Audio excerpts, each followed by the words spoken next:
São Marcos 1. A princípio do Evangelho de Jesus, Filho de Deus. Como está escrito no profeta Isaías: Eis que eu envio o meu anjo ante a tua face, o qual preparará o teu caminho diante de ti. Voz do que clama no deserto: preparai o caminho do Senhor, endireitai as suas veredas. Apareceu João Batista no deserto, e pregando o batismo de arrependimento para a remissão dos pecados. E toda a província da Judéia e os de Jerusalém iam ter com ele. E todos eram batizados por ele no Rio Jordão, confessando os seus pecados. E João andava vestido de pelos de camelo, e com um cinto de couro em redor dos seus lombos. Comia gafanhotos e mel silvestre. E pregava, dizendo: Após mim vem aquele que é mais forte do que eu, ao qual eu não sou digno de, abaixando-me, desatar a correia das suas alparcas. Em verdade tenho-vos batizado com água, ele, porém, vos batizará com o Espírito Santo. E aconteceu naqueles dias que Jesus, tendo ido de Nazaré da Galiléia, foi batizado por João no Jordão. E logo que saiu da água, viu os céus abertos, e o Espírito que como pomba descia sobre ele. E ouviu-se uma voz dos céus que dizia: Tu és o meu Filho amado, em quem me comprazo.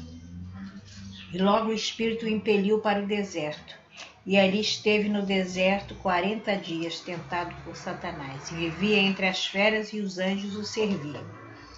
E depois que João foi entregue à prisão, veio Jesus para a Galiléia, pregando o evangelho do reino de Deus, e dizendo: O tempo está cumprido, e o reino de Deus está próximo. Arrependei-vos e crede no evangelho. E andando junto do mar da Galiléia, viu Simão e André, seu irmão, que lançavam a rede ao mar, pois eram pescadores. E Jesus disse: Vinde após mim, e eu farei que sejais pescadores de homens. E deixando logo as redes, o seguiram. E passando dali um pouco mais adiante, viu Tiago, filho de Zebedeu, e João, seu irmão, que estavam no barco, consertando as redes. E logo os chamou, e eles, deixando o seu pai Zebedeu do barco com os jornaleiros, foram após ele. Entraram em Capernaum, e logo no sábado, indo ele à sinagoga, ali ensinava. E maravilhavam-se da sua doutrina, porque os ensinava como tendo autoridade, e não como os escribas. E estava na sinagoga deles um homem com um espírito imundo, o qual exclamou, dizendo: Que temos contigo, Jesus Nazareno? Vieste destruir-nos? Bem sei quem és, Santo de Deus. E repreendeu Jesus, dizendo: Cala-te, sai dele. Então o espírito imundo, convulsionando e clamando com grande voz, saiu dele. E todos se admiraram, a ponto de perguntarem entre si, dizendo: Que é isto? Que nova doutrina é esta? Pois com autoridade ordena aos espíritos imundos, e eles lhe obedecem. E logo correu a sua fama por toda a província da Galiléia. E logo saindo da sinagoga, foram à casa de Simão e de André, com Tiago e João. E a sogra de Simão estava deitada com febre, logo lhe falaram dela. Então, chegando-se a ela, tomou-a pela mão, levantou-a, e a febre deixou. E tendo chegado à tarde, quando já se estava pondo o sol, trouxeram-lhe todos os que se achavam enfermos e endemoniados. Toda a cidade se juntou à porta. E curou muitos que se achavam enfermos, diversas enfermidades. E expulsou demônios, porque não deixava falar os demônios, porque o conheciam. E levantando-se de manhã muito cedo, fazendo ainda escuro, saiu e foi para um lugar deserto, e ali orava. E seguiram-no Simão e os que com ele estavam. E achando, disseram: Todos te buscam. E ele disse: Vamos às aldeias vizinhas, para que eu ali também pregue, porque para isso vim. E pregava nas sinagogas deles, porque a Galiléia expulsava demônios. E aproximou dele um leproso, que, rogando-lhe, pondo-se de joelhos diante dele, dizia: Se queres, bem pode limpar-me. E Jesus, movido de grande compaixão, estendeu a mão, tocou e disse: Quero ser limpo. E tendo ele dito isto, logo desapareceu e ficou limpo. E advertindo severamente, logo o despediu. E disse-lhe: Olha, não digas nada a ninguém, porém vai e mostra-te ao sacerdote, e oferece pela tua purificação o que Moisés determinou, para lhes servir de testemunho. Mas tendo ele saído, começou a pregoar muitas coisas, e a divulgar o que acontecera, de sorte que Jesus já não podia entrar publicamente na cidade, mas conservava-se fora em lugares desertos, e de todas as partes iam ter com ele. Marcos 2. E alguns dias depois entrou outra vez em Capernaum, e soube-se que estava em casa. E logo se juntaram tantos que nem ainda nos lugares junto à porta cabiam, e anunciava-lhes a palavra. E vieram ter com ele conduzindo um paralítico, trazido por 4. E não podendo aproximar-se dele por causa da multidão, descobriram o telhado onde estavam. E fazendo um buraco, baixaram o leito em que jazia o paralítico. E Jesus, vendo a fé deles, disse ao paralítico: Filho, perdoados estão os teus pecados. E estavam ali assentados alguns dos escribas, que arrazoavam em seus corações, dizendo: Por que diz isto assim, blasfêmias? Quem pode perdoar pecados, senão Deus? E Jesus, conhecendo logo em seu espírito que assim arrazoavam entre si, disse: Por que arrazoais sobre estas coisas em vossos corações? Qual é mais fácil, dizer ao paralítico: Estão perdoados teus pecados, ou dizer: Levanta-te, toma o teu leito e anda? Ora, para que saibais que o Filho do Homem tem na terra poder para perdoar pecados. E disse ao paralítico: A ti te digo, levanta-te, toma o teu leito, vai para a tua casa. E levantou-se, tomando logo o leito. Saiu em presença de todos, de sorte que todos se admiraram e glorificaram a Deus, dizendo: Nunca tal coisa vimos. E tornou a sair para o mar, e toda a multidão ia ter com ele, e ele os ensinava. E passando viu Levi, filho Alfeu, sentado na alfândega, e disse-lhe: Segue-me. E levantando-se o seguiu. E aconteceu que, estando sentado à mesa em casa deste, também estavam sentados à mesa com Jesus e seus discípulos, muitos publicanos e pecadores, porque eram muitos e o tinham seguido. E os escribas e fariseus, vendo-o comer com os publicanos e pecadores, disseram aos seus discípulos: Por que come e bebe ele com os publicanos e pecadores? E Jesus, tendo ouvido isto, disse: Os sãos não necessitam de médico, mas sim os que estão doentes. Eu não vim chamar os justos, mas os pecadores. Ora, os discípulos de João e os fariseus jejuavam. E foram e disseram: Por que jejuam os discípulos de João e os fariseus e não jejuam os seus discípulos? E Jesus disse-lhes: Podem, porventura, os filhos das bodas jejuar enquanto está com eles o esposo? Enquanto tem consigo o esposo, não podem jejuar. Mas dias virão em que lhes será tirado o esposo, e então jejuarão naqueles dias. Ninguém deita remendo de pano novo em vestido velho. De outra sorte, o mesmo remendo novo rompe o velho e a rotura fica maior. E ninguém deita vinho novo em odres velho. De outra sorte, o vinho novo rompe os odres e entorna-se o vinho, e os odres estragam o vinho novo. Deve ser deitado em odres novos. E aconteceu que, passando ele num sábado pelas searas, os seus discípulos, caminhando, começaram a colher espigas. E os fariseus disseram: Vês, por que fazem no sábado o que não é lícito? Mas ele disse-lhes: Nunca lestes o que Davi, quando estava em necessidade, teve fome, ele que com ele estavam?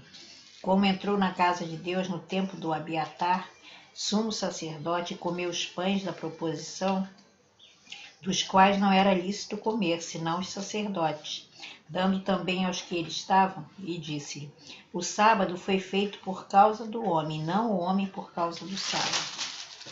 Assim o Filho do Homem até do sábado é Senhor. Marcos 3. E outra vez entrou na sinagoga.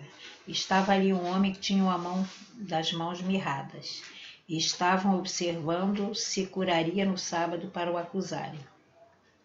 E disse ao homem que tinha a mão mirrada: Levanta-te e vem para o meio. E perguntou-lhes: É lícito no sábado fazer bem ou fazer mal? Salvar a vida ou matar? E eles calaram-se. E olhando para eles em redor com indignação, condoendo-se da dureza do seu coração, disse ao homem: estende a tua mão. E ele a estendeu, e foi-lhe restituída a mão, sã como a outra. E tendo saído os fariseus, tomaram logo conselho com os herodianos contra ele, procurando ver como o matariam. E retirou-se Jesus com seus discípulos para o mar. Seguiu uma grande multidão da Galiléia e da Judéia, e de Jerusalém e da Idumeia, e da além do Jordão e de perto de Tiro e de Sidom. Uma grande multidão que, ouvindo quão grandes coisas fazia, vinha ter com ele. E ele disse aos discípulos que eles tivessem sempre pronto um barquinho junto dele, por causa da multidão, para que não o oprimisse. Porque tinha curado a muitos, de tal maneira que todos quantos tinham algum mal se arrojaram sobre ele para lhe tocar. E os espíritos imundos, vendo-o, prostravam-se diante dele e clamavam, dizendo: Tu és o Filho de Deus. E ele os ameaçava muito para que não o manifestassem. E subiu ao monte, chamou para si os que ele quis, e vieram a ele. E nomeou 12, para que estivessem com ele, e os mandasse pregar. E para que tivessem o poder de curar a enfermidade e expulsar os demônios. A Simão, a quem pôs o nome de Pedro, a Tiago, Zebedeu, a João, irmão de Tiago, aos quais pôs o nome de Boanerges, que significa filho do trovão, e André, Filipe, Bartolomeu, Mateus, Tomé, Tiago, filho de Alfeu, e a Tadeu, e Simão e o Cananeu, e a Judas Iscariotes, o que o entregou. E foram para uma casa, e afluiu outra vez a multidão, de tal maneira que nem sequer podiam comer pão. E quando os seus ouviram isto, saíram para o prender, porque diziam: está fora de si. E os escribas que tinham descido de Jerusalém diziam: tem Beelzebu, e pelo príncipe dos demônios expulsa demônios. E chamando-os a si, disse-lhes por parábolas: como pode Satanás expulsar Satanás? E se um reino se dividir contra si mesmo, tal reino não pode subsistir. E se uma casa se dividir contra si mesma, tal casa não pode subsistir. E se Satanás se levantar contra si mesmo e for dividido, não pode subsistir antes que tenha fim. Ninguém pode roubar os bens do valente, entrando-lhe em sua casa, se primeiro não manietar o valente, então roubará a casa. Na verdade vos digo que todos os pecados serão perdoados aos filhos dos homens, e toda a sorte de blasfêmias com que blasfemarem. Qualquer, porém, que blasfemar contra o Espírito Santo nunca obterá perdão, mas será réu do eterno juízo, porque diziam: tem espírito imundo. Chegaram então seus irmãos e sua mãe, e estando de fora mandaram-no chamar. E a multidão estava sentada ao redor dele, e disseram-lhe: eis que tua mãe e teus irmãos te procuram, e estão lá fora.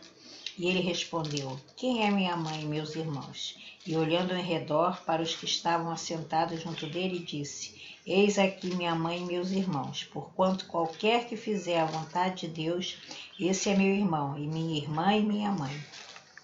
Marcos 4.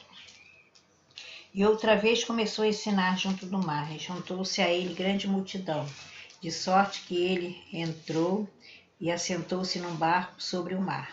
E toda a multidão estava em terra junto do mar. E ensinava-lhes muitas coisas por parábolas, e dizia na sua doutrina: ouvi, eis que saiu o semeador a semear. E aconteceu que, semeando ele, uma parte da semente caiu junto do caminho. Vieram as aves do céu e a comeram.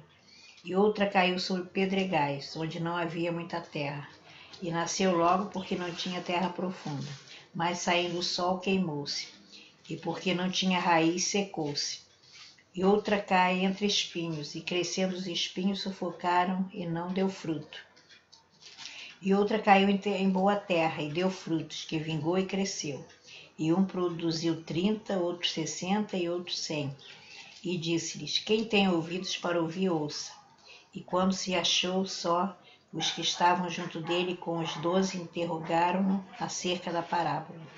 E eles disse-lhes: a vós vos é dado saber os mistérios do reino de Deus, mas aos que estão de fora todas estas coisas se dizem por parábolas, para que vendo vejam e não percebam, e ouvindo ouçam e não entendam, para que se não convertam eles sejam perdoados os pecados.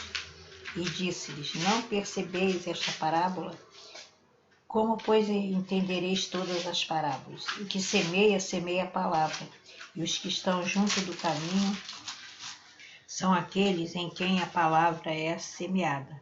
Mas, tendo a eles ouvido, vem logo Satanás e tira as palavras que foi semeada no coração.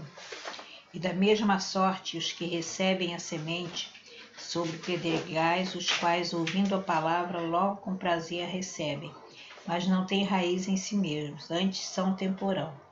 Depois, sobrevindo tribulação ou perseguição por causa da palavra, logo se escandalizavam.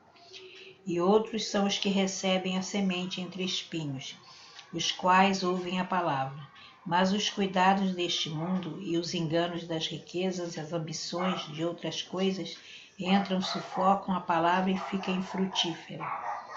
E os que recebem a semente em boa terra são os que ouvem a palavra e a recebem e dão fruto, um a 30, outro a 60 e outro a 100 por um. E disse-lhes: Vem porventura a candeia para se meter debaixo do alqueire ou debaixo da cama? Não vem antes para se colocar no velador? Porque nada há encoberto que não haja de ser manifesto, e nada se faz para ficar oculto, mas para ser descoberto. Se alguém tem ouvidos para ouvir, que ouça. E disse-lhe: Atendei ao que ides ouvir. Com a medida com que medirdes, vos medirão a vós, e ser-vos-á ainda acrescentada. Porque ao que tem, ser-lhe-á dado, e ao que não tem, até o que tem lhe será tirado. E dizia: O reino de Deus é assim, como se um homem lançasse semente à terra, e dormisse e se levantasse de noite ou de dia, e a semente brotasse e crescesse, não sabendo ele como. Porque a terra por si mesma frutifica, primeiro a erva, depois a espiga, por último o grão cheio de espiga. E quando já o fruto se mostra, mete-lhe logo a foice, porque está chegando a ceifa. E dizia: Aqui assemelharemos o reino de Deus, ou com que parábola o representaremos? E como um grão de mostarda que, quando se semeia na terra, é mais pequena do que as sementes que há na terra. Mas, tendo sido semeado, cresce, e faz-se a maior de todas as hortaliças, e cria grandes ramos, de tal maneira que as aves do céu podem aninhar-se debaixo da sua sombra. E com muitas parábolas tais lhe dirigia a palavra, segundo o que podiam compreender. E sem parábolas nunca lhes falava. Porém, tudo declarava em particular aos seus discípulos. Naquele dia, sendo já tarde, disse-lhes: Passemos um para a outra banda. E eles, deixando a multidão, o levaram consigo, assim como estava no barco, e havia também com ele outros barquinhos. E levantou-se grande temporal de vento, e subiam as ondas por cima do barco, de maneira que já se enchia. E ele estava na popa dormindo sobre uma almofada, e despertaram-no, dizendo: Mestre, não se te dá que pereçamos? E ele, despertando, repreendeu o vento e disse ao mar: Cala-te, aquieta-te. E o vento se aquietou e houve grande bonança. E disse-lhes: Por que sois tão tímidos? Ainda não tendes fé? E sentiram grande temor, e diziam uns aos outros: Mas quem é este que até o vento e o mar obedecem?